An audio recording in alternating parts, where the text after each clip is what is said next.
Olá, tudo bem? Meu nome é Alice, eu sou estudante de pedagogia e hoje a gente veio conversar um pouquinho sobre o conteúdo de neuro que foi passado.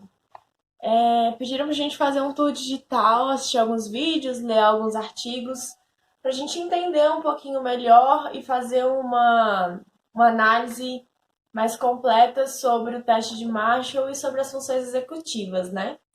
Então eu vou fazer um feeling de tudo, um resumo de tudo que eu li, aprendi e absorvi dessa matéria.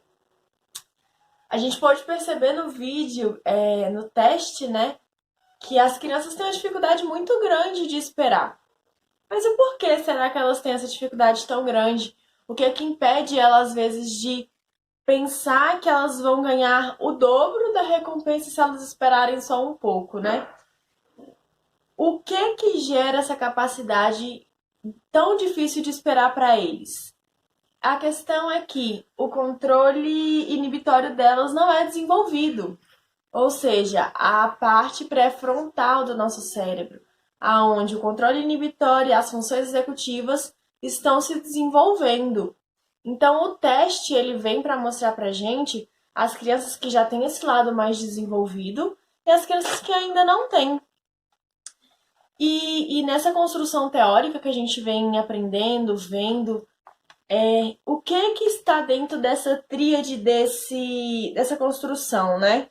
É o controle inibitório, a memória de trabalho e a flexibilidade cognitiva, que são três áreas que estão dentro da função executiva que auxiliam nesse pensamento. Mas Alice, por quê? É como eu falei lá no início. Eles não têm a parte pré-frontal do cérebro desenvolvida assim como nós adultos. Então, para eles é uma dificuldade não porque eles não querem, não por, digamos, teimosia, mas por uma questão fisiológica. É uma questão física deles, que aí eles ainda não têm essa capacidade motora desenvolvida, né? Motora não, me desculpa, intelectual. E quando esse amadurecimento pré-frontal acontece, as funções executivas também estão se desenvolvendo, né?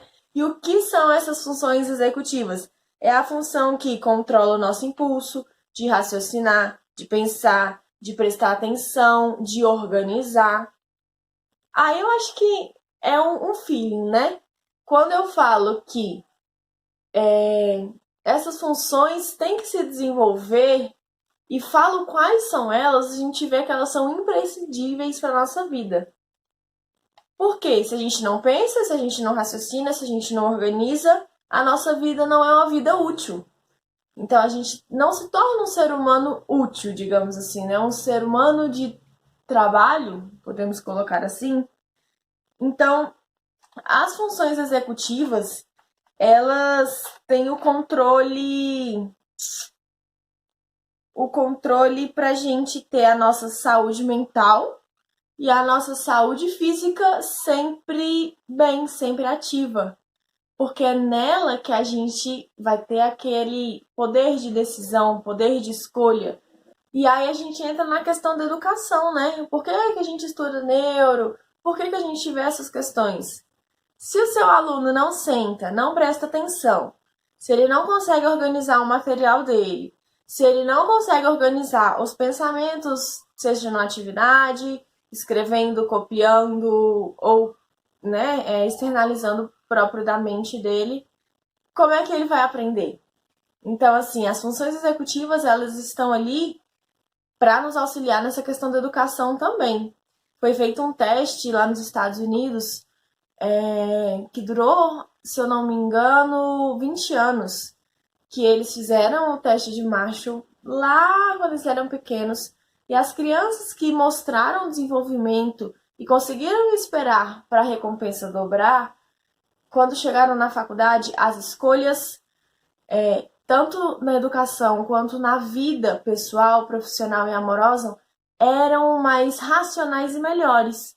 Então, isso mostra que as funções executivas, quando elas estão bem desenvolvidas e quando a tríade de profissional que acompanha essas crianças desenvolve isso nelas, mostra que lá na frente, quando elas forem para a faculdade, quando elas forem para os seus trabalhos, serão pessoas que terão um destaque, porque elas terão mais capacidade para se adaptar a situações que serão impostas na vida dessas pessoas. Então, assim, a função executiva, ela é basicamente para coordenar e interagir os aspectos da tríade do funcionamento, seja educacional, seja o que for. Então, assim, esse foi um pouquinho do que eu entendi, um pouquinho do que eu estudei dessa matéria. Fiquei muito feliz que a gente consegue observar o fisiológico dos nossos alunos e não só o, né, o visual ali, o que a gente consegue ver. Então, foi uma experiência muito boa e muito enriquecedora. Tchau, tchau.